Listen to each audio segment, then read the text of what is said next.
Et si Cyril Hanouna animait le débat de l'entre-deux tours lors de l'élection présidentielle de 2022?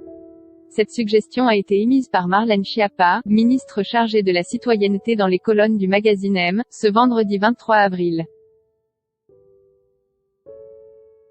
En 2022, c'est lui qui devrait co-présenter le débat de l'entre-deux tours de l'élection présidentielle, a-t-elle déclaré lors d'un portrait autour du présentateur de C8. Ces propos ont suscité de vives réactions sur les réseaux sociaux, arrivant même jusqu'aux oreilles du porte-parole du gouvernement, Gabriel Attal, invité de France Inter, France Info, Le Monde ce dimanche 25 avril.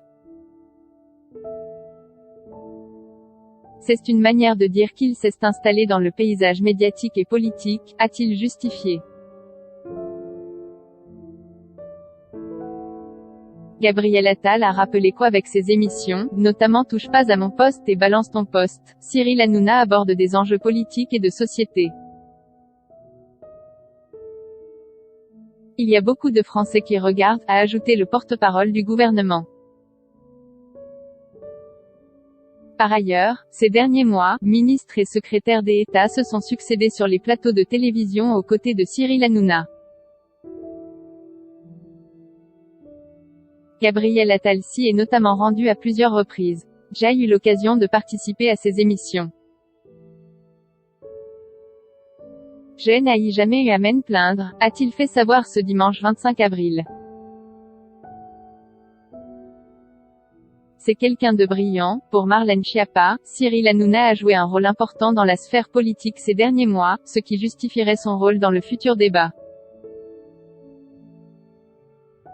Dans le magazine M, la ministre a estimé que l'animateur a su notamment prendre le pouls de la société au moment de la crise des Gilets jaunes, en y consacrant plusieurs émissions.